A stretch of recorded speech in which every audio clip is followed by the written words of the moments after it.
People still arriving.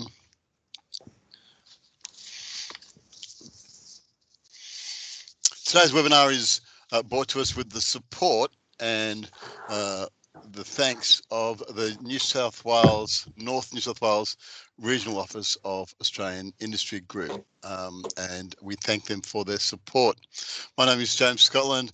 I am the General Manager of MESCA, and it's my pleasure to be your host this afternoon.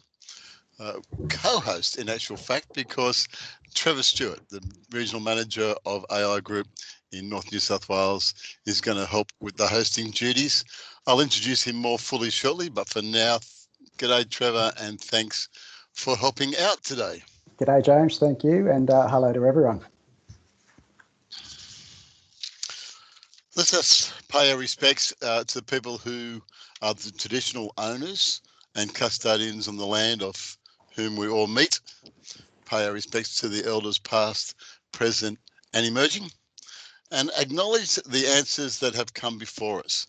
Together, we acknowledge that country and place are important to the development of shared responsibility of the environment. Let's also talk a little bit about some housekeeping. At the top of your screen, there's a hand. If you have a question or if you have an issue, please put your hand up just so that Trevor and I can see you need help, and we'll come back to you and help you out. Next to the hand is a text box in which you can put questions if you like.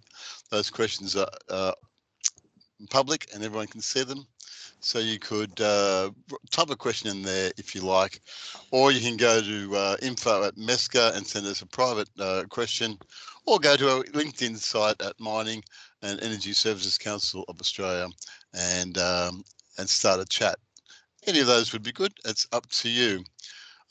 This webinar is going to be about 90 minutes long, and it will be recorded. It will be available on our LinkedIn site and our website in a few days. We have 4 great speakers today, or 5 great speakers today. There's a lot of information, so don't worry too much about the details. We'll have it available to you via a recording. Last bit of housekeeping. If your microphone is not automatically muted, would you please mute it now to give our speakers a bit of a chance to do their thing. I think that's all of the housekeeping. Yeah. It's good to have you with us today. Today's webinar is titled The Resource Industry Update, Opportunities in a Net Zero World. It's a timely issue because we're heading to the end of 2020. It's been a tough year. And the information you're going to get from our speakers today will give you a positive approach to 2021. There's a lot of opportunities, and today we will highlight them for you. We'll also have a quick discussion about how we can best capture those opportunities. The webinar is brought to you by MESCA, the Mining and Energy Services Council of Australia.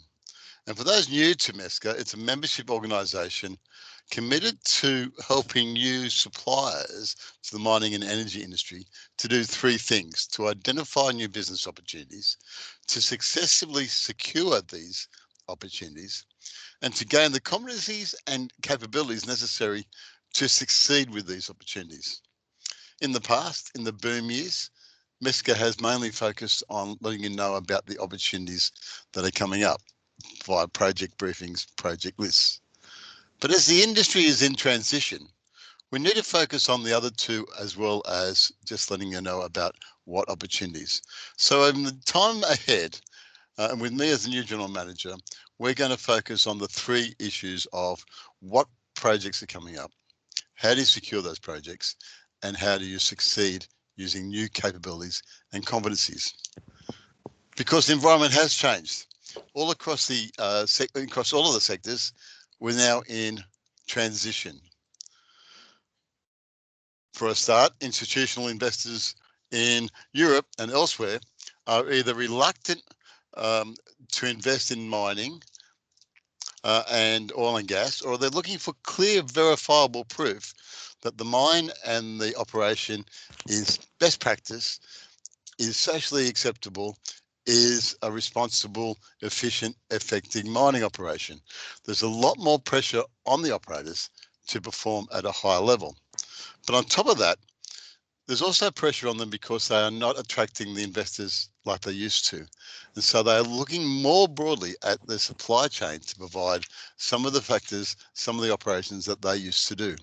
But to engage the suppliers, they have to have efficient, effective local suppliers. Us, we need to be good at our jobs now, much better than ever before, in order to be engaged in this industry, which means that we have to modernize and we have to do it quickly. Let's go on here, another slide. Deloitte's had a look at this issue and said that mining companies must now focus on a whole bunch of new uh, factors to make their operation important. They have to look at shared value principles along the supply chain. They have to find innovation. It has to be based on analytics. It has to be digitalized, and it has to have strategic and evidence-based solutions. All of those things, they look to their suppliers as much as their internal operations for answers. And the reason they do this is, as it says there, to deliver socio-economic impact while simultaneously fostering operational efficiency and business competitiveness. This is the language of the new mining and oil and gas sector, the traditional sector with new ideas. So we as suppliers have to lift our games, and we're going to talk about that in the future. Likewise, coal is an interesting proposition. The COVID recovery will be based on a whole bunch of infrastructure construction throughout the world, and they'll need things like iron ore, concrete, and other things. Coal will be in demand. So demand is going to be high. But at the same time, as we'll hear later on from speakers today, several countries have announced a move to zero carbon, requiring electricity, for example, to be generated via a different energy source. So that creates new markets for us and new opportunities.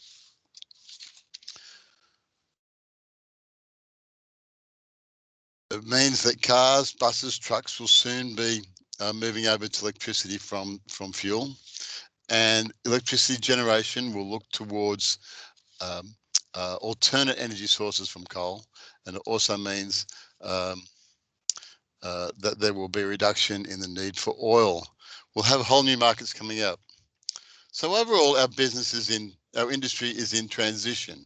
It is already moving away from the way it used to be, and we're getting a whole bunch of new expectations placed on us.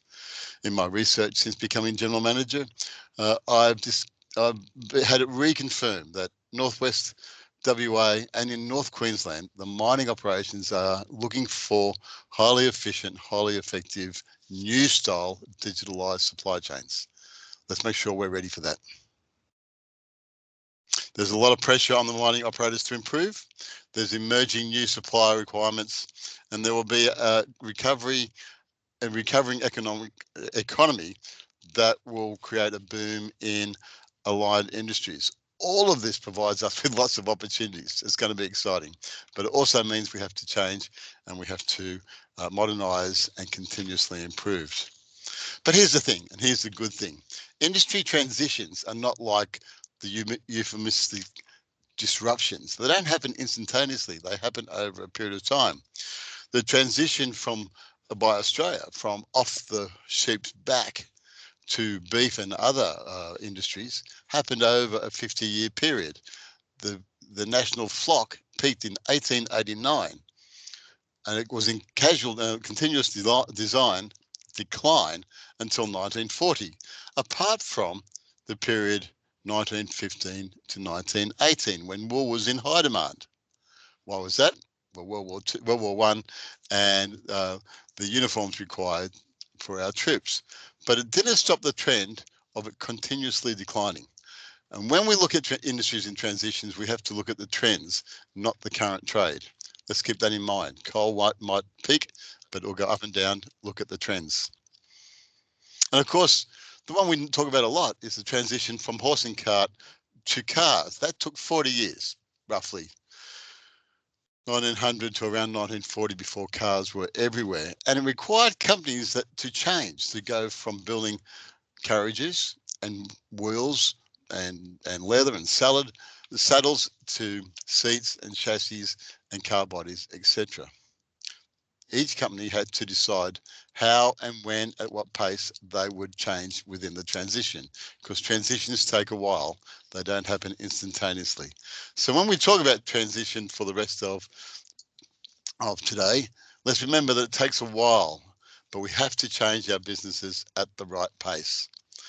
And for anyone looking for good news, of course, there's plenty of good news about companies that were able to move from horse and cart to cars.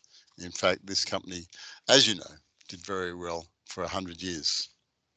So our industry is in transition. It will happen, and we will need to learn new capabilities and competencies. But the way to start that is to figure out where we are right now, to understand what it is that is that is presenting the opportunities for the future, and how we go about grabbing those opportunities. That's what today is about. Today is about finding out where we are and what opportunities are coming. So let's get into it.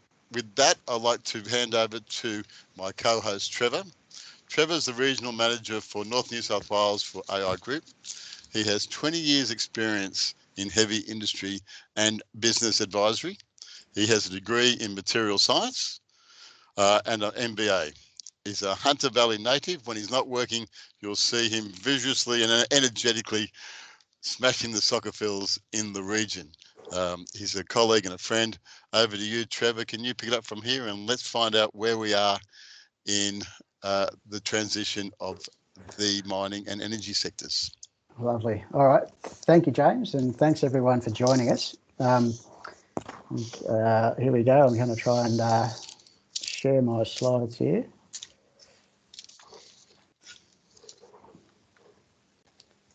Sorry, guys. Bear with me.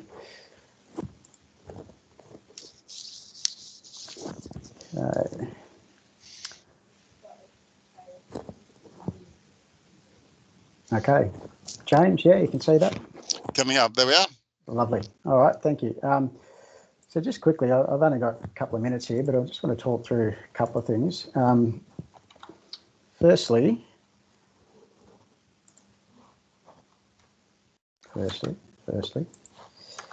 right. So in New South Wales, so this slide just shows the saleable production tonnes for coal across New South Wales for the last 3 years or so. So as you can see, it's pretty consistent. So New South Wales has generally produced 16 to 18 million tonne over the last 3 years. So there's nothing there that shows any real cause for concern. However, if you look at this graph, particularly in the Hunter region, so the orange line represents stock held, coal stock held across the Hunter region, and indeed for the different regions of New South Wales. But the Hunter's a particular problem. So since January 2018, roughly, across the Hunter region, our mines have been adding to stock. So they've been producing at the same quantum, largely, but demand hasn't kept up with the growth in production. And that, of course, anyone knows, anyone who's in manufacturing, and these guys are manufacturing a product. If you're manufacturing and it's going into stock, that will eventually represent a problem for you. So in the Hunter Valley, and these are numbers from the Port of Newcastle, over the last 5 years, 6 years. So you can see, again, export volumes out of the port have been pretty consistent. There's a couple of little peaks. There was a bit of a peak last year. The 2020 number that you see there, which is slightly shaded, is an annualised figure for year-to-date at October. So it's a bit of a guesstimate, but it's probably pretty close given that, October represents, the bulk of the calendar year. So again, volumes exiting the port don't look like they've been heavily impacted over the last 12 months. The issue is the price, the thermal coal price. Almost all the coal that exits Newcastle is thermal coal. And so you can see the issue that since 2018, that price has been on a decline whilst the value of stock has risen. And once again, anyone, that's a basic business principle, says that at some point that will cause you some grief. So over the last 2 years or so, if you have a look at the volumes through the port, you can see, again, the price is the outstanding item here over the last 12 months. You can see the COVID period, you can see which was around January, around the middle of the chart there. So January 2020 is when COVID certainly became a known problem worldwide. And you can see volumes start to decline across that period. By about July and August, a bit of COVID normalisation occurred and volumes started to increase as economies started to open up again and demand for energy increased slightly. So what does it all mean? So I guess, as James mentioned, mining and energy are at a bit of an inflection point. So, and they're two different sectors. So mining, feeds into the energy sector, but there are a lot of different things going on in energy which will have an impact on the mining space. And thermal coal still certainly has an important role to play. And I don't want to, certainly the goal today is not to suggest that thermal coal doesn't have a future. It certainly has a future. But we are seeing some deferring of capital expenditures, extension of maintenance intervals, and some short-term shutdowns. And indeed, the short-term shutdowns, most of which have generally, like Glencore certainly, I think was around a total of 4 weeks. And the stock numbers showed that across the region, if you average it out across the mines, every mine carried about 4 weeks worth of stock. So it's no wonder that they chose to look at that as a short-term stopgap, if you like. But opportunities do exist, and again, don't want to underestimate this. So critical minerals, there's 66 identified resources in New South Wales. There's only 2 in production. And they may not all come to fruition, of course, but certainly a number of them will over the next 5 years. And so that's certainly a space to keep an eye on. There's certainly, those resources are generally a little further west, out of the other side of the Great Dividing Range, but well worth keeping an eye on. And I seem to somebody's taking control. James, I assume that's you and I'm out of time. Nope, my contact... someone has. Someone's done it. All right. I'll just go back quickly. No, it's not going to work for me, guys. So apologies. My contact details will be in the slides there. If anyone wants to run through those numbers, we've got some really good data for the mining sector across New South Wales, actually, by open cut, underground, etc. So I'm happy to hear from anyone who wants to have a look at those numbers. All right. All right, so my sharing has stopped also. I'm just, okay. So we'll move on to our second speaker, who might know what he's doing. Our second speaker is Tennant Reid. Tennant is the Head of Climate, Energy and Environmental Policy at the Australian Industry Group. He advises AI Group's leaders and members on energy and climate policy. And in a previous life, he was an advisor to the Department of Prime Minister and Cabinet. He's a very respected person with regards to climate and energy policy, and it's a real pleasure to have him with us today. So, Tennant, if you are there, I am here. I would ask you to take over. Terrific. G'day, everybody. Good to be digitally with you. And I am going to talk a bit about the context for net zero. So the what, the why, the when, the how, and the who of net zero.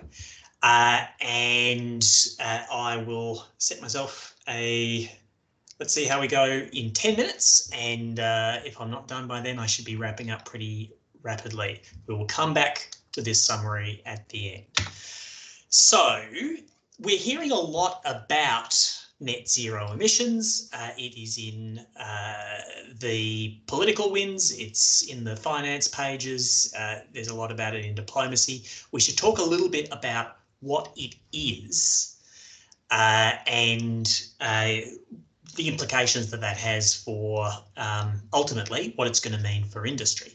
So when we're talking about climate change, the critical thing is not any 1 year's emissions of greenhouse gases.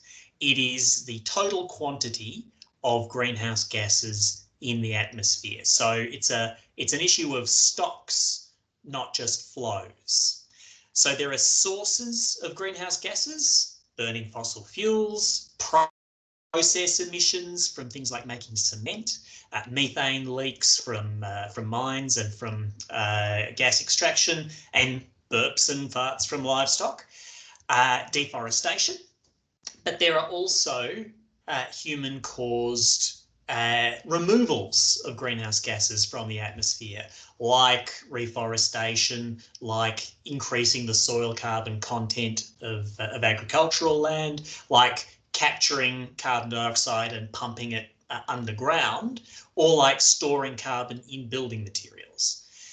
So net zero emissions is a situation where those sources are balanced by those sinks, and a company, a country, the world are not making a net increase in global greenhouse gas concentrations.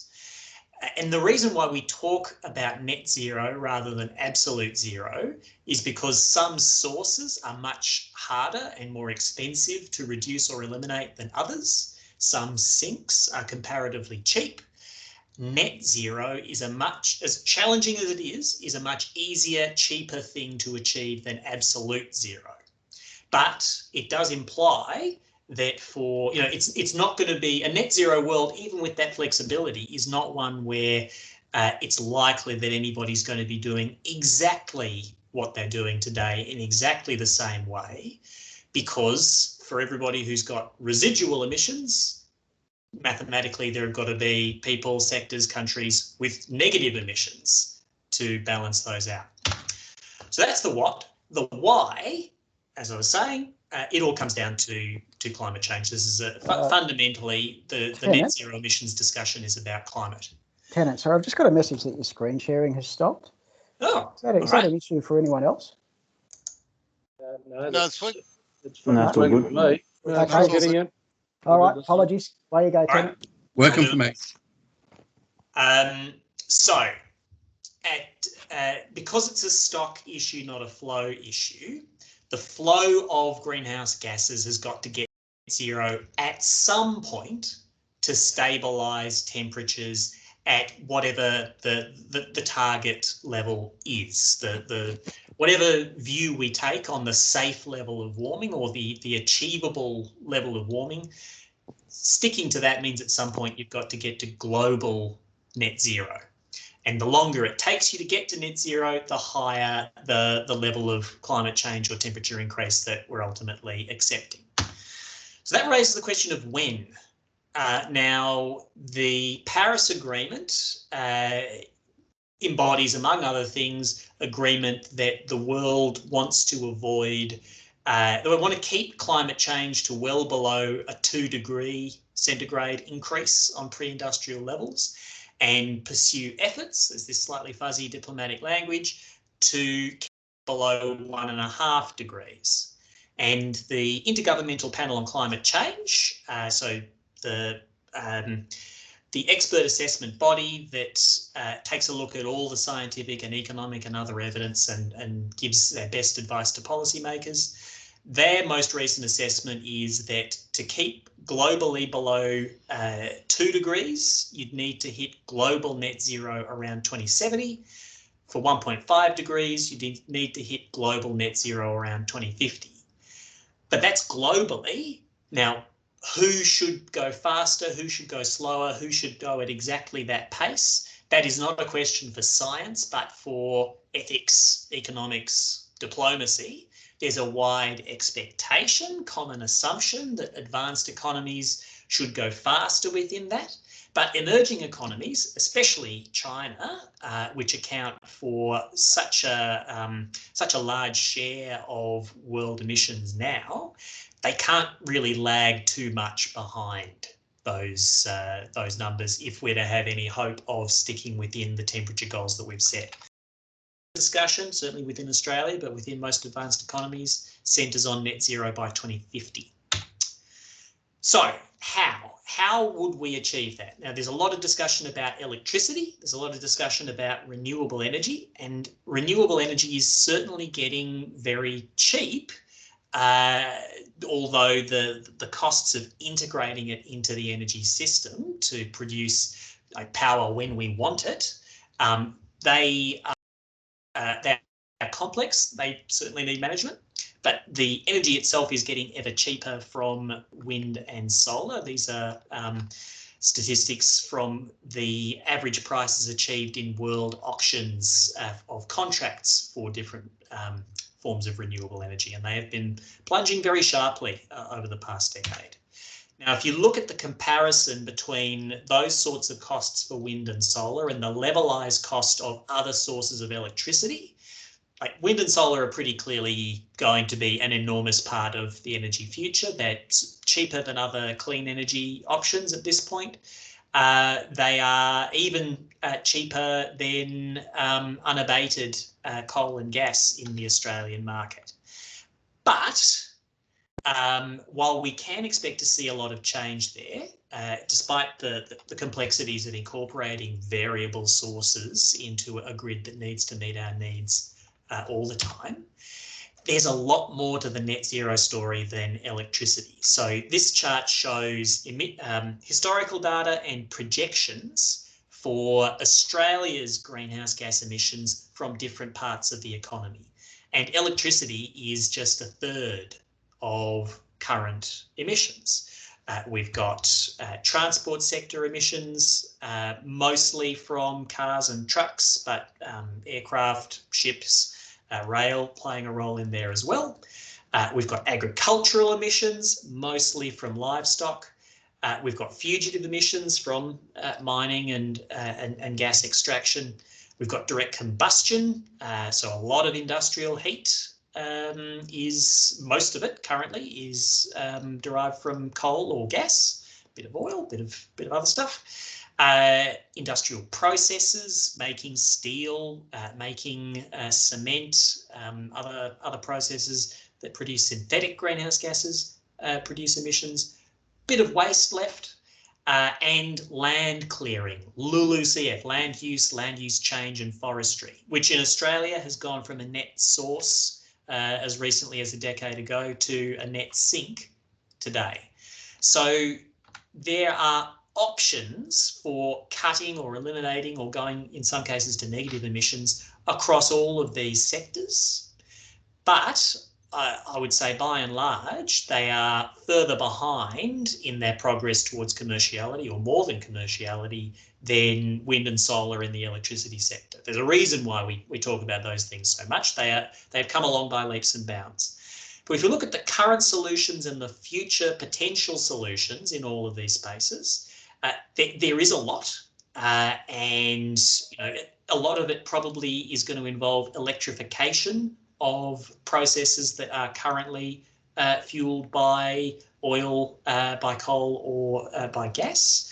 But there are alternatives as well. Hydrogen is potentially very useful for a bunch of applications across different sectors. Definitely not just about the power sector, maybe even not significantly about the power sector. And I think we're going to hear a lot more about hydrogen soon. Carbon capture and storage is probably not going to be a big part of the electricity system, but could be quite significant for heavy industry. And when we look at agriculture and the land sector, forestry, improved management of soil carbon, important. But also we're likely to see a lot of activity around livestock management and things like the feed supplements based on seaweed that CSIRO-backed startups are bringing to market currently, which may be able to dramatically cut emissions from beef cattle and from sheep, but are a lot easier to distribute on feedlots than on rangelands. So complexities all around. Now that's been 10 minutes. Let's see if we can go a little faster. The hydrogen, I'll come back to this later on if needed, but basically the hydrogen opportunity could be colossal, but it's also highly uncertain because not only the pace of global decarbonisation, but also the competition from other solutions to some of these sectoral challenges. So we look at the who. What are other countries doing about net zero, and what does that imply for us? There has been a rash of big announcements in the last few months and more broadly this year around emissions policy from other major economies. So there's been a lot of focus over the last month on the United States with their election and the greater role that the Biden administration plans to play on climate stuff. That will be important. It can't be overemphasized how hard it is to do anything in US politics and policy. So we will see what comes out of there. But it will be significant. China adopted a net zero by 2060 goal, so a bit behind the advanced economy commitments, but not that much. They made this commitment for the first time about 6 weeks ago. We will see what is in their next 5-year plan in terms of implementing this. They have got quite a lot of climate policy, but there's also, despite the perception of an authoritarian state, it's quite hard for the central government at times to really tell the regional authorities what to do when it comes to the pace of closures or openings of different sorts of industrial facilities. So, they have set the direction, but how easily they walk in that direction remains to be seen. Europe is in the process of legislating net zero by 2050 and substantially deepening their medium-term climate targets, and also discussing or rapidly moving towards the development of carbon border adjustments or climate tariffs, if you will, on emissions-intensive imports. Looking at other economies, Canada, in many ways, a very similar economy to Australia in terms of the importance of resources and energy prices to their economy. They've adopted net zero by 2050 and are pursuing a national carbon pricing scheme.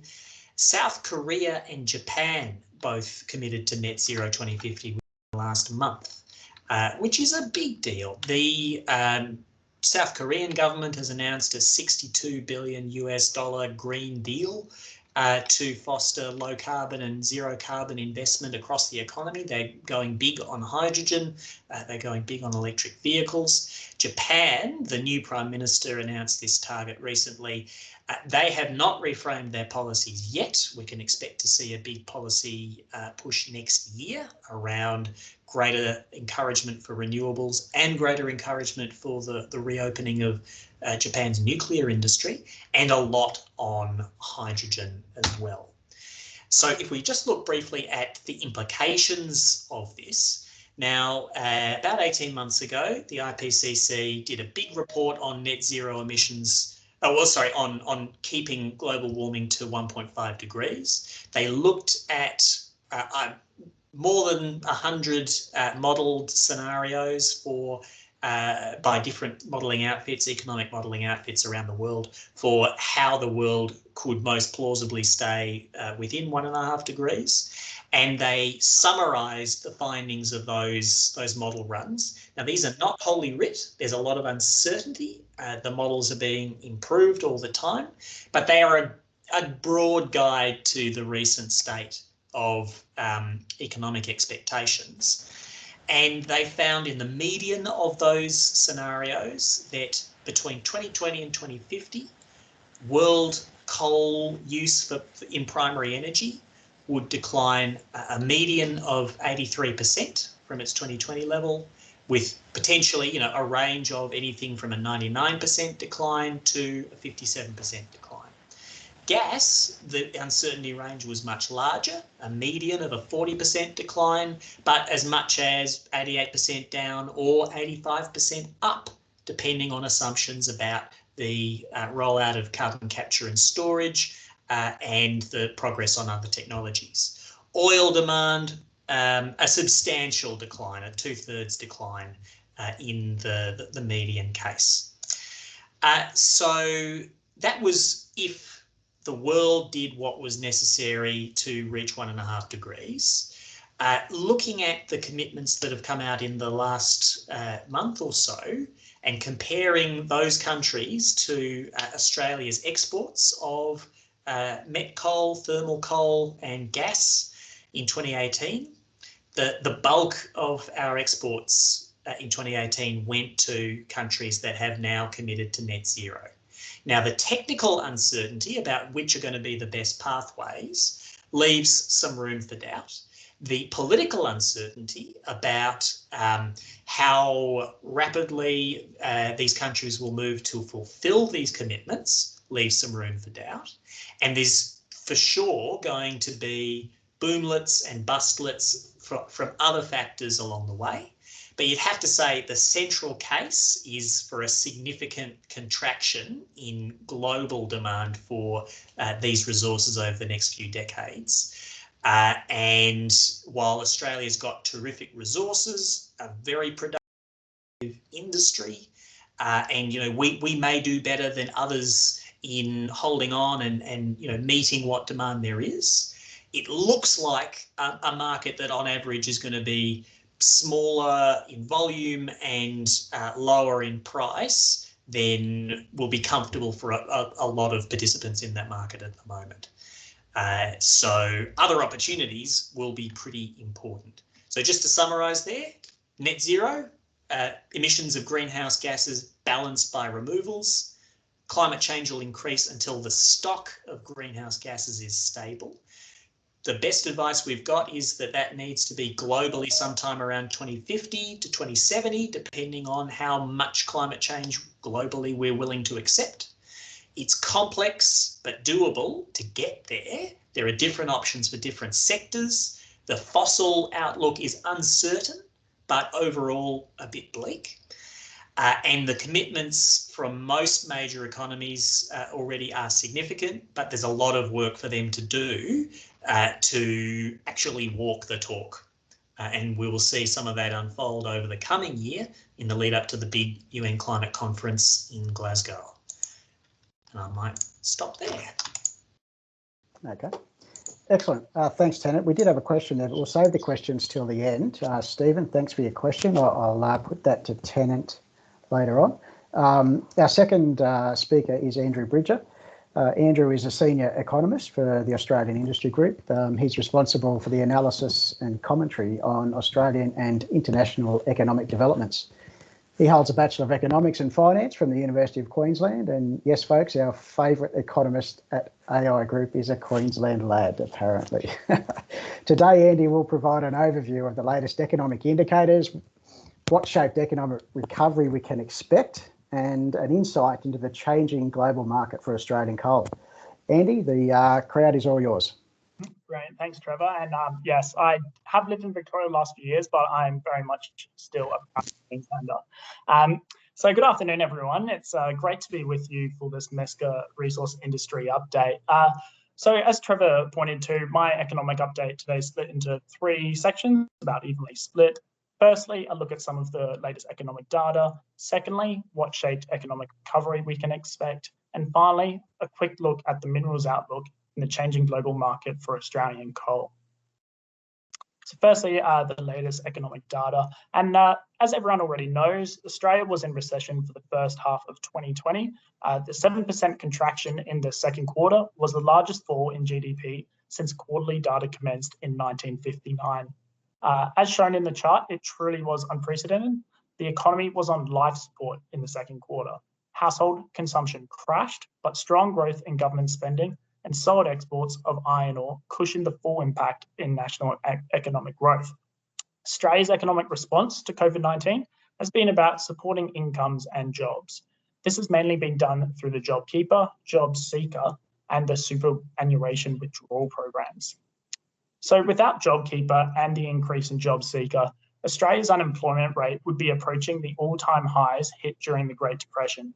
Indeed, RBA research released yesterday suggests that at least 700,000 jobs were saved because of the JobKeeper program. This chart shows Australia's unemployment rate since Federation with an effective unemployment rate since COVID hit, which is that light blue line at the end. This later measure includes those on JobKeeper who are not working, plus those who have become unemployed since March but are not looking for work or weren't, for obvious reasons, because you couldn't leave the house in many parts of the country. So essentially, that light blue line is probably more what the unemployment rate would have been without the JobKeeper program. This rate remains significantly higher than the official unemployment rate, which peaked at 7.5% in July, but is now 7%. The effective unemployment rate peaked at 15.4% in April, but has now fallen back below 10%.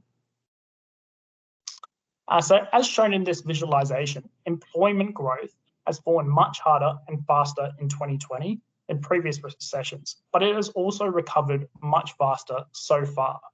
An estimated 875,000 jobs were lost between March and May due to the COVID-19 disruptions, but as of October, 648,000 jobs, so that's about 3/4 of all jobs lost in the second quarter, have been regained. This recovery in paid work is occurring faster than anticipated and argues well for Australia's future recovery if no further COVID-19 outbreaks occur. The Reserve Bank expects the unemployment rate to rise further over the coming months to a little below 8% as more people begin to look for work again. One consequence of this higher unemployment rate is that wage and price measures are likely to remain subdued, with wages and inflation expected to remain between 1% and 2% over the next 2 years. Now looking into the crystal ball, there's been a lot of commentary about what shape of economic recovery to expect. Should we expect a sustained depression, which is known as an L-shaped recovery, a V-shaped recovery, which is a sharp rise back to the trend line, or a W-shaped recovery, which would be caused by a third wave in Australia or a fourth wave in the United States or Europe? And the answer is it really depends. If you use growth rates to adjust the start and end points or split the data, then you can make just about any shape you like. A good example of this is Donald Trump, who tweeted out the chart on the left in August. Now, this chart is in fact not fake news and is actually correct. He's using real data. However, I would argue it is slightly misleading.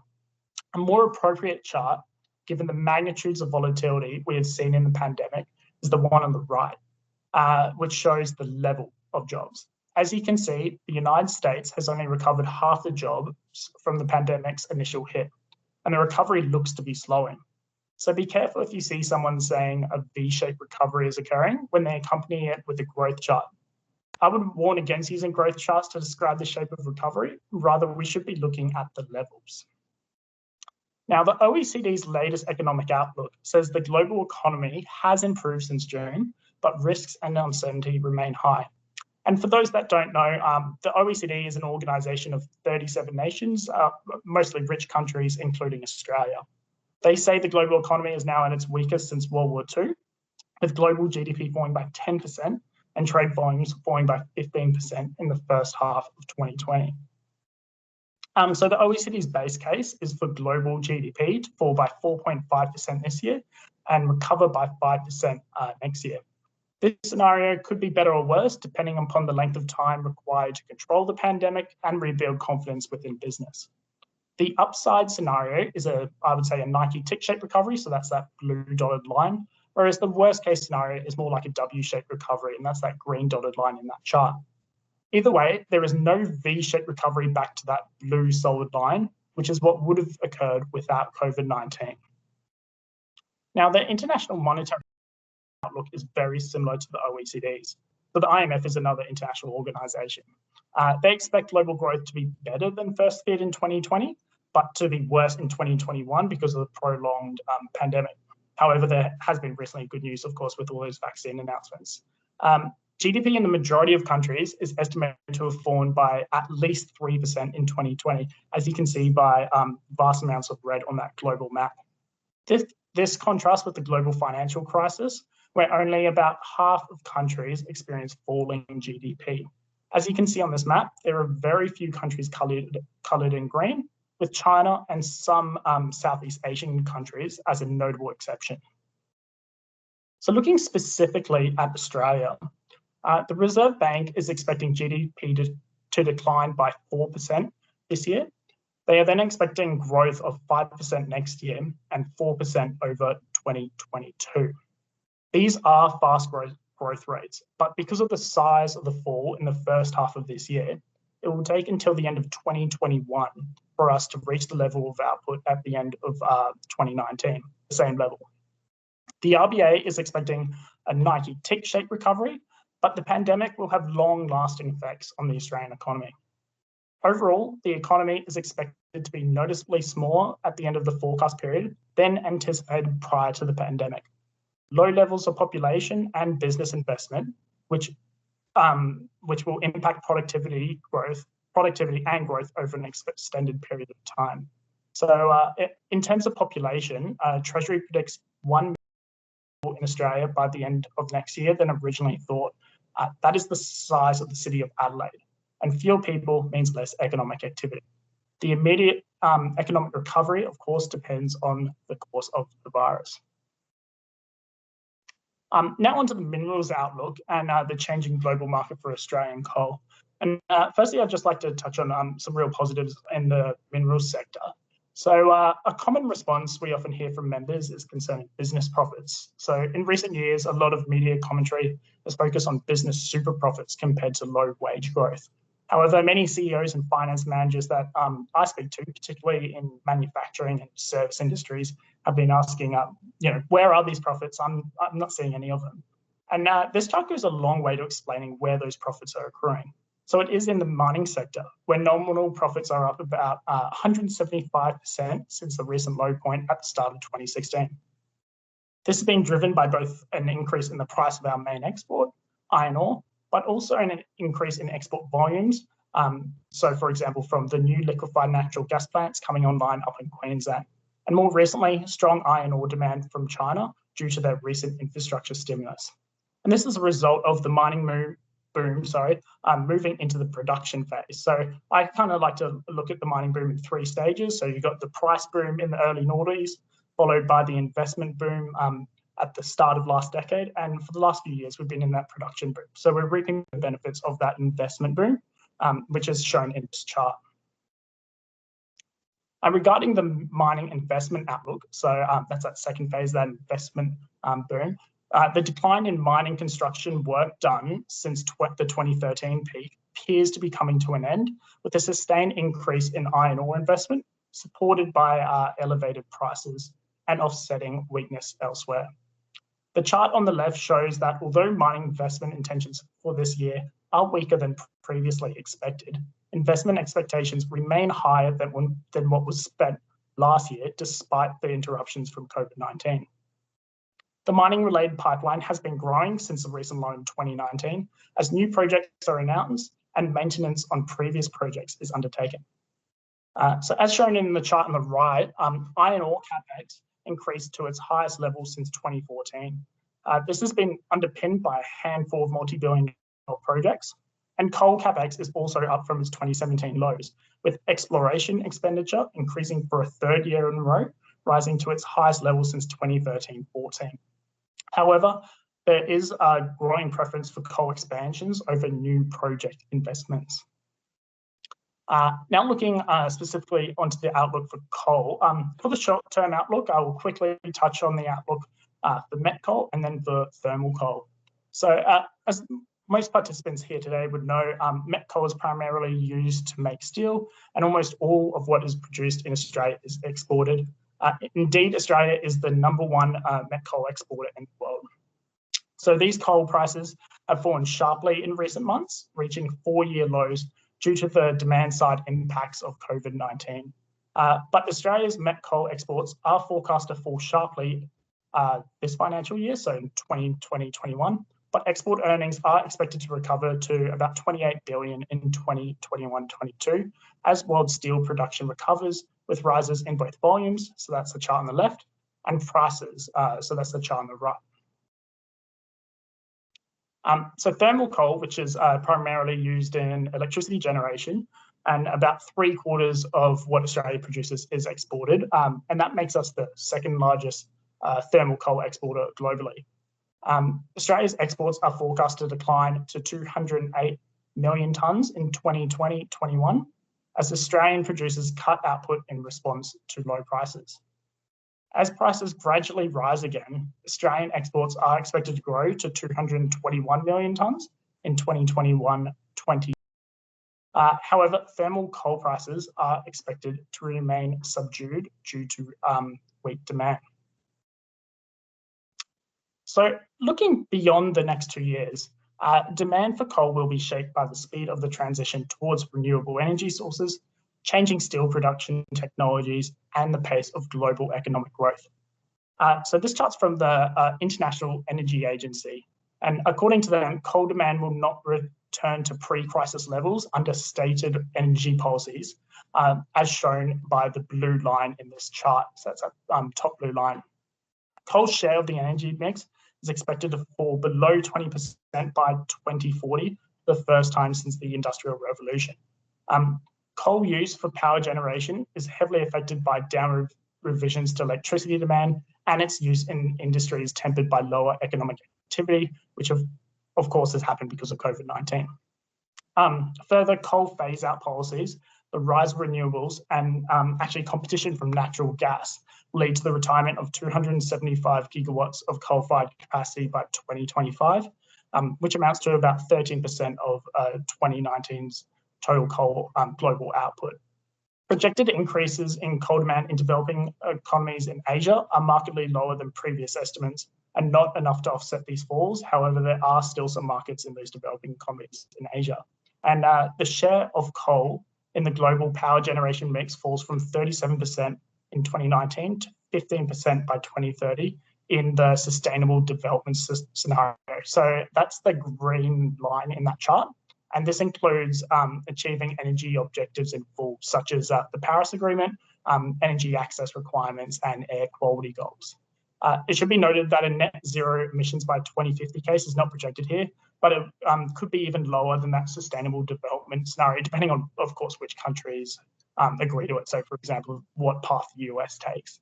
What are the key takeaways from this presentation today? So, firstly, the Australian economy is recovering faster than previously expected, but is fragile and dependent on the course of the virus. A Nike-shaped recovery is probably the best we can hope for, although it is better than what a lot of other countries can expect. Global coal prices and demand have been hit hard by COVID-19, but Australian exports are expected to recover some of the losses in 2021-22. And looking beyond the next 2 years, global coal demand will be shaped by the speed of the transition towards renewable energy sources, changing steel production technologies, and the pace of global economic growth. Finally, I'd just like to mention AA group members can access any of our economic fact sheets, reports, and our weekly economic update as part of your membership. Just visit our resource centre, which you can see the website there, or shoot us an email and we can help you out. So yeah, back to you, Trevor, and thank you very much for your time. Oh, wonderful. Thanks, Andy. Some real food for thought there. Look, we'll move on quickly. Our third speaker is Mr. Paul Hodgson. Paul is the Brisbane-based General Manager for Stakeholder Engagement East Coast for the National Energy Resources Australia, which is NERA. He's a very busy man and it's a pleasure to have him with us today. Paul will give us an outline, will outline the diversification and growth opportunities for regional mining and energy supply chain businesses in today's rapidly changing world. He'll also provide a bit of information on business and innovation support and funding available to assist businesses to make the move. So Paul, the stage is all yours. Fantastic. Thanks very much, Trevor, and thanks everyone. And yeah, great presentation so far. I'm just trying to bring mine up, actually. It's not allowing me. Not quite sure why it's not allowing me to bring up my presentation. Happy to perhaps just speak to it, unless there's some problem with sharing. It looks okay, Paul. There we go, share options. Just maybe turn your video off, Trevor, so that we've got enough bandwidth going on. I might, okay, let me just go look. share. No. Paul, while you're doing that, if you've Yep. got a spare minute, there was a question for Tennant on battery storage and minerals. Are you around, Tennant? I sure am. I had a quick crack at that in the chat, but so the question was what sort of demand scenarios we might see for Australia's minerals involved in clean energy, and it is likely that there's going to be extremely strong demand for those minerals. So alumina, very important to a clean energy economy as the source for aluminium, and a light, efficient, strong metal for more efficient vehicles. Iron ore, still very important. We're going to need a heck of a lot of steel to build the wind turbines and the racking for solar panels, and much, much more that is involved in this clean economy. And lithium and a range of other materials for energy storage and more. Paul, you look like you're succeeding in sharing your view of. Has screen, that come up? We can see your view of the conference, but not the slide. Oh, that's kind of strange. Hang on, let me go again. So that demand is likely to be huge, but there is a lot of lithium in the world if the investment is there to unlock it. There's a lot of iron ore, there's a lot of bauxite, and my guess would be that we're not going to see really sustained shortages in those things that would sustain really high prices. We'll probably see plenty of demand and plenty of investment globally, and Australia has a very decent chance of competing very well for that. But rivers of gold from sustained high prices amidst global shortages, which, for instance, 10 years ago, people expected to see for silicon, for 15 years ago, for silicon for solar PV, those bottlenecks were overcome, and prices have been pretty moderate. I hope that's helpful for the question from Steve. Okay, thanks for that, Tennant. Look, it doesn't seem that I can actually share my slide, which is crazy because I was able to share it in the. Oh, hang on. There we go. Can you see something? Yes, we can. Yes. Okay. Oh, we just lost it. Yeah, that's me. I'm sharing my screen, so I'll share it for you, Paul. Oh, okay, no problem. Okay, thanks for that. But yeah, not quite sure why it's not working, but anyway, sorry about that, everyone. Now I've lost it. Where's it gone? It's a PDF. Yeah, now I've lost it. It's on the Microsoft Edge, so next to the Teams one down there. Yeah. There we go. Okay. No, just tell me when to move on, Paul. Okay, fantastic. We can move on from that one. Sorry about that, everyone. So look, I'm Paul Hodgson. Thanks very much. From NERA, an industry growth centre. There's 6 of us. We look after the energy resources sector. You can move along, James, please. Our vision is Australia as a global energy powerhouse, and I guess that's one of the things that often gets missing, goes missing in this sort of energy diversification transition discussion. Is we are really a net energy player in the world, and we've got a very small, actually, domestic energy market. And we want Australia to remain to be a global energy powerhouse, a sought-after destination and a leading source of knowledge and solutions. And the second one, the leading source of knowledge and solutions, is something often that we don't do very well. Next slide, please, James. So these are the last statistics. This may come as a surprise to a number of people, but we're obviously the largest exporter of LNG. It takes up about, I think it's 27% of energy resources production in Australia, mainly gas. We're the second largest exporter of coal. It's still sitting up in the high 50%. And we've got the largest known uranium deposits for an exporter of uranium oxide. And of renewables are still less than 2% of our total energy resources production. And it goes to the point I think someone was making on the chat around the nature of that. Renewables are often captured in time and space. The other three big export commodities for energy that we've got are all easily exportable. It's very hard to export sunshine. And I'll talk a little bit about hydrogen, because Australia's chief scientist talks about hydrogen as shipping sunshine, and that's really recognition. But if you actually look at from 2017 to 18 up, all petajoule activity was up. So all the amount of energy that we produced in Australia was up, and that included coal, oil and gas, uranium, and renewables significantly. Next slide, please, James. Won't talk to that much, but you know why I'm optimistic, I guess, about energy and the energy supply chains in Australia is we're holding all the aces when it comes to it. We've heard a little bit about critical minerals. I'll talk about that, and I'll talk about hydrogen, and we're really well positioned for what I call more energy diversification than energy transition. Next slide. Andy really talked about the resources and energy pipeline. This came out only just yesterday, actually, from the federal department, from the Office of Chief Economist at the Department of Industry nationally, looking at the resources and energy major projects. And the value of committed projects actually increased by 30% over the past year. There's many hundreds of billions of dollars in the pipeline for major projects, quite a significant amount still in LNG and gas and iron ore, but increasingly in those critical minerals that we spoke about. Next slide. Someone mentioned critical minerals as well on the chat around.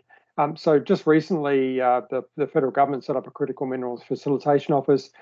There's a new future battery industries cooperative research centre that's been established, and Australia's put out a critical minerals project and a prospectus, which are for global consumption. Just locally in the Hunter, obviously, just slightly north of Tomago, Energy Renaissance's Renaissance 1 battery manufacturing facility is set to be constructed next year. There's a feasibility study for a project in Townsville. There's money that's been put into electric vehicles and also hydrogen fuel cell vehicles out of Port Kembla.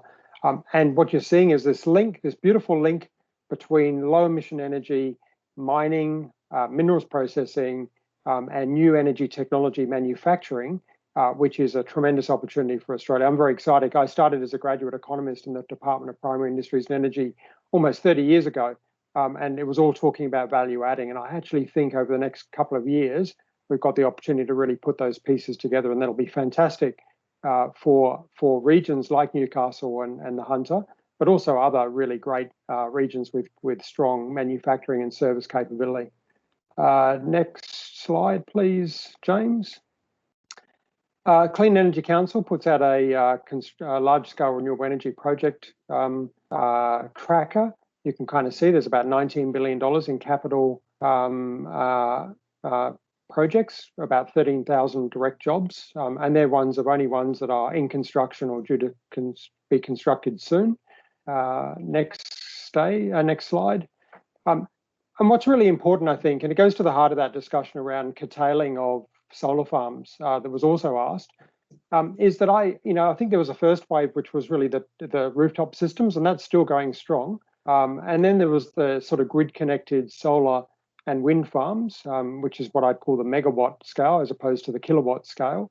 What we're starting to see is the start of a gigawatt scale of renewables in Australia. And this is really the industrialisation and really unlocks the export. So it becomes less connected potentially to our domestic electricity consumption and much more into export markets. So the Sun Cable project is a high voltage DC cable from Northern Territory to Singapore. The Asian Renewable Energy Hub is a project providing some green energy into the Pilbara iron ore miners, but also exporting as green ammonia to major markets. And the one that captured a lot of attention a couple of weeks ago was Fortescue talking about they want to do 235 gigawatts of wind and solar.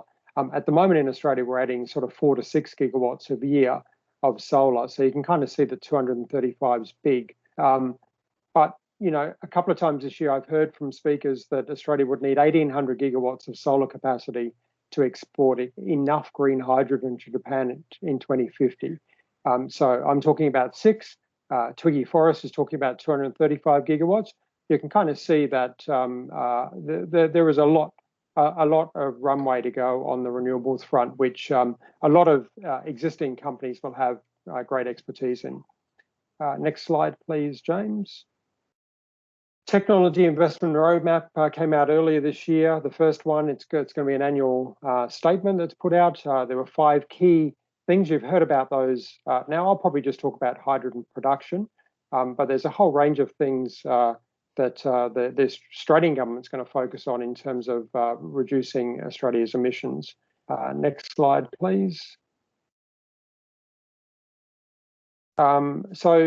You might have heard of H2 under 2. So it was a goal that was put by the Australian government in about February this year. And a big part of reducing that, according to the World Hydrogen Council, in their report from January this year, will be scale. So scaling up the supply chain, and in fact, 90% cost reduction. At the moment, hydrogen is a bit of a boutique industry, very small electrolyzer units, very small markets, and so, you know, the idea of being able to make this a mega industry will undoubtedly bring down the cost quite considerably. And that creates a great opportunity for Australia. Next slide, please. One of the things we don't do very well often in Australia, as I said, is being the leading source of knowledge and solutions. So we think that clusters can really get us there in building technology clusters. Next slide. We looked at the LNG industry in Australia and the oil and gas supply chains, which haven't been as great as METS, the mining equipment, technology and services. And what we really see is that we can help Australia to meet those global market opportunities with some high value jobs and revenue opportunities for companies by extending capabilities up the complexity chain, high value offerings, but also extending to areas where it's not just local as your competitive advantage. And so we've got a couple of initiatives to do that. Next slide, please. In the National Hydrogen Strategy from November last year, it was identified that NERA would lead the establishment of a national cluster. And we did some regional workshops in February and March this year, 11 different locations, about 240 different stakeholders. And we're now building up a regional hydrogen technology cluster network, which we're hoping to make announcements by the end of or pre-Christmas. Next slide, please, James. And you can kind of see where those 58 applications came from, right across the country. There's a lot of interest. The new energy opportunities and the deepening of the supply chain, which is very exciting, is a national proposition. Every state and territory has a strategy. Lots of existing energy regions have the ability to diversify and move into hydrogen, and not just as a hydrogen exporter and producer, but actually as a hydrogen knowledge economy as well, with training and education, with research and development, with manufacturing, with services, etc., all delivered globally, and delivering a huge amount of regional economic development. Next slide, please. I mentioned the mining equipment, technology and services sector because it's a real standout. These are from my colleagues at METS Ignited, the Industry Growth Centre for the Mining Equipment, Technology and Services sector. But it's a massive sector, and I don't need to tell that to people in the Hunter Valley or in MESC or in the AI group. It directs about 300,000 direct jobs. And, you know, we've got a massive share of the METS global economy. It's about 38% of the world's top 100 METS companies are based out of Australia. Canada and the US next with 9%. You know, what could happen if we did that with the hydrogen equipment, technology and services sector? Here's a few companies that are in that, but it's also diversification opportunities for existing companies. So just as companies in the Hunter Valley would have moved from METS into agricultural technology, into defence tech, into parts of automotive, into other parts of the technology sector and different supply chains, so too you can move into the hydrogen equipment sector quite swiftly, I would have thought. Next slide, I should say. There is a number of funding programs around existing, so I probably won't go through all of these, but we help facilitate, as does MESCA and AI Group and others, to access some of those funding. If you're interested in any of those kind of areas, looking at how you might be able to strengthen your company, look for business opportunities, pilot projects, partner with others. There's some great support out there, and I've neglected to put people like Austrade and Global New South Wales on that list, but there is really a plethora of information, and people like me provide the ability, as does James, as does Trevor, to kind of try and make sense of some of this and bring you the relevant services as you need them. Next slide. Thank you. I've got a couple of slides here just on local recent budgets. You can kind of see the sort of figures that are in there just in the federal budget. So about $1.4 billion more for ARENA, and the government's looking to broaden its remit from renewable energy into much more low emission technologies. Money for a regional hydrogen export hub, which will be fiercely contested, I'm sure. Microgrids, technology co-investments, carbon capture use and storage, $1.3 billion for manufacturing in things such as resources, technology and critical minerals processing and clean energy, manufacturing modernization fund and supply chain resilience initiatives. So a lot of things to be looking out for early in 2021 as the guidelines are developed. Next slide, please, James. And in the recent New South Wales budget, a lot around, up to $32 billion of private investment to look at that. And again, our national electricity market, which is mainly East Coast based, is only a fraction of the energy used in Australia, and it's certainly only the fraction of the energy produced and the energy production opportunity for Australia when we look broader than our own use. There was a manufacturing renewables task force, which is looking at it. I think there's something like 500,000 tonnes of steel that will be required. They'll be looking to build that into the local work that's going to happen in New South Wales. Regional Job Creation Fund, Regional Growth Fund, and Global New South Wales putting more people into a global network. And there's also the 5 special activation precincts, which I think are a fantastic initiative in New South Wales, and there's one just north of Newcastle there, or part of the Hunter region. Next slide. So I just want to leave you, I guess, with what are some of the growth opportunities, and these are not massive kind of leaps from people who have been in the MET sector. The MET sector is not going away anytime soon, and the MET sector is a fantastic capability that we've got with global linkages as well. So I think it's really important to be talking to your customers, talking to your suppliers, coming to webinars like this, joining clusters, joining regional industry associations, really reading a lot. I'm happy to always provide links to people to read up on what's happening at the macro level that you might be able to talk to your customers about, to be able to think about, for example, the work that you do now and how you might be able to position yourself into one of these other value chains, because it's not necessarily about jumping from one to another. It's actually about diversification, and from diversification you can get significant growth. And who knows, I mean, it'll be at the end of the day, it's markets and customers that will make decisions about what they're buying, and what you really want to do is be prepared to be in some of those growth sectors where potentially there is funding support, there's investment support, there's market opportunities and tender proposals coming forward. So I'll leave you with that. Obviously happy to provide a copy of the slides, and apologies for, I'm not quite sure what happened with Teams, but it wouldn't allow me to share. But back to you, Trevor. Thanks, Paul. We've all been there. Lastly, moving right along, I'll hand back to James Scotland so to get his views on what we can do to prepare for these opportunities. So James first got involved in the oil and gas industry in 1994, and he's been around the mining and energy sector ever since, in a range of roles as a supplier, trainer, in a business advisory capacity, and most recently developing supply chains in those sectors. And it's fantastic to have him aboard as the General Manager of MESCA. And without further ado, James, I'll hand over to you. Thanks, Trevor. I've got to work this out now. Hang on, what's going on here?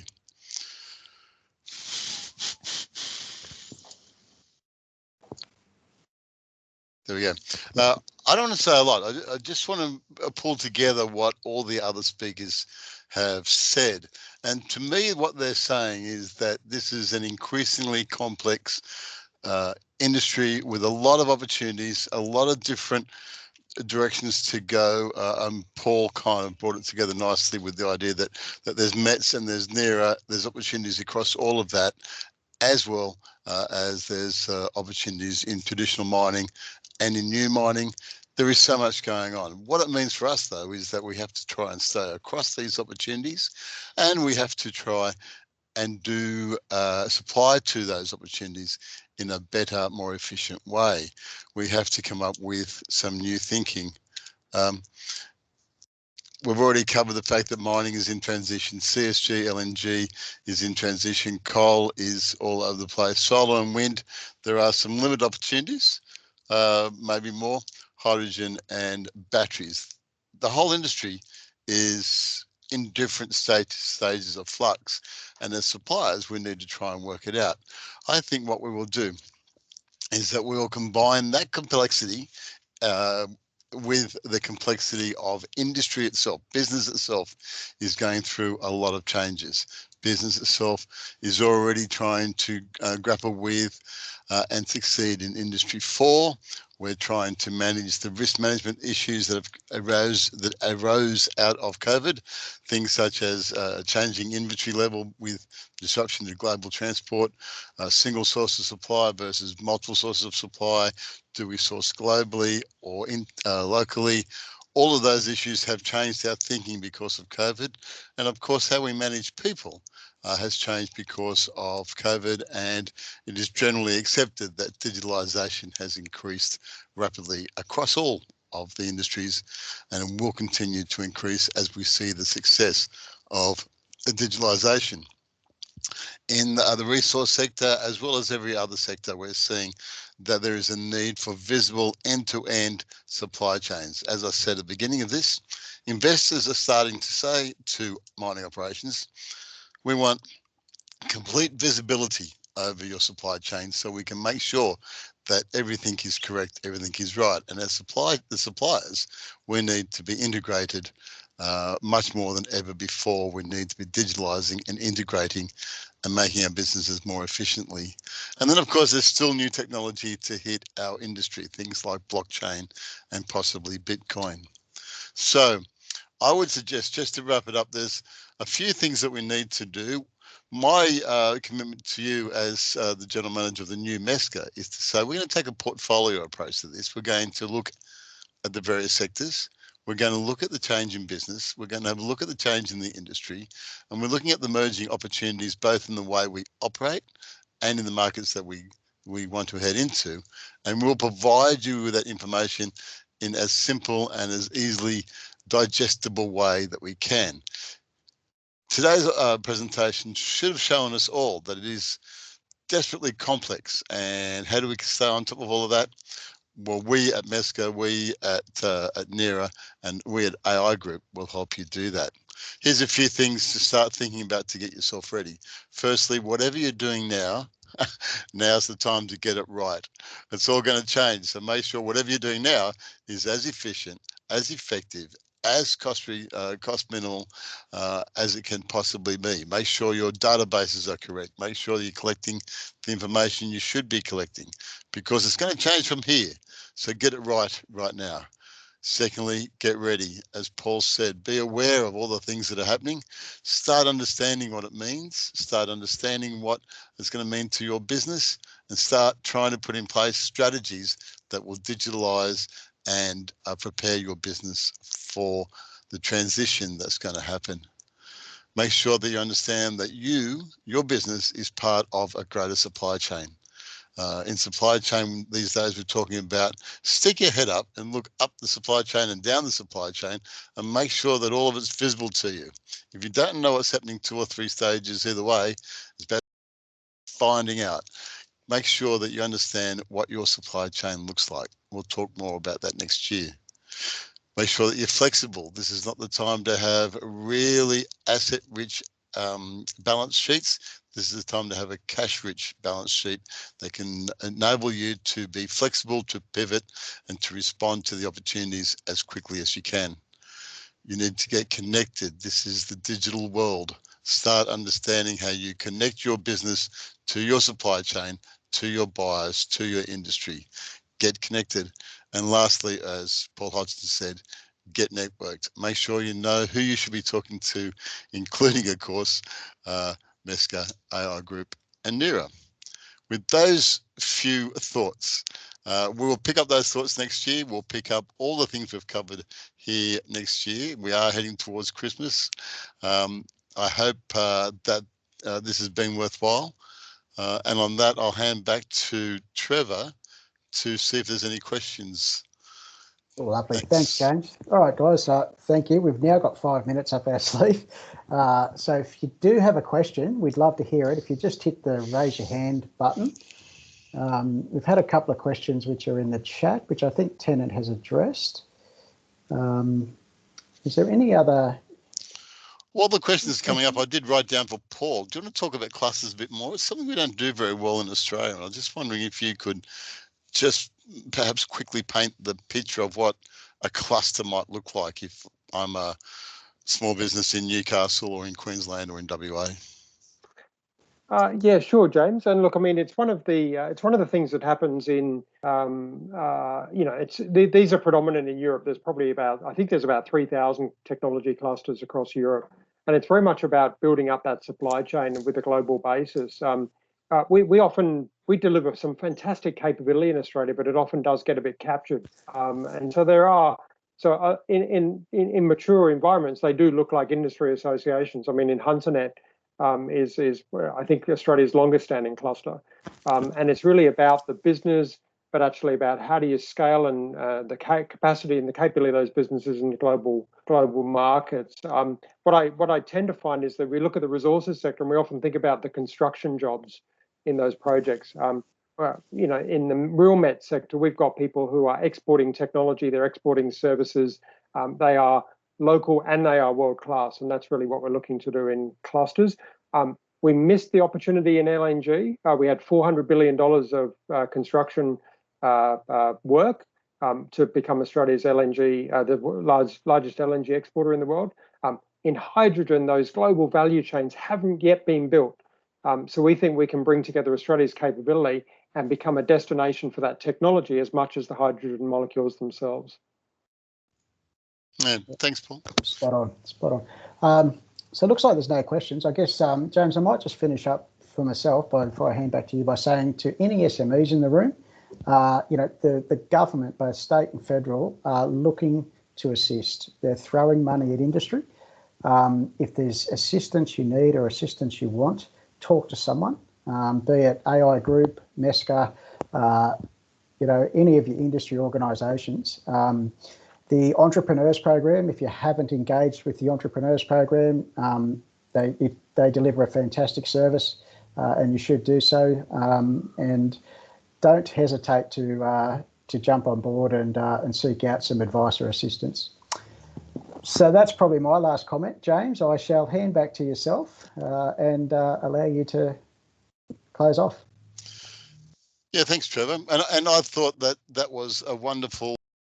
Now, I know all these guys personally, and I know they actually are intelligent and highly educated, but I also know that they only sounded that way today because they put a lot of effort into getting that presentations together for you. There was a lot of chunky information there, a lot of information that helped us understand the complexities we're going to face in the years and the year ahead. We have finally got ourselves almost to December. And I just wanted to thank everyone for joining today and to thank the speakers for all the work they did. And we'll see you all in the new year. So thanks very much, everyone. Recording will be available very soon. Thanks very much, James. Thanks, everyone. Thank you all. Thank you.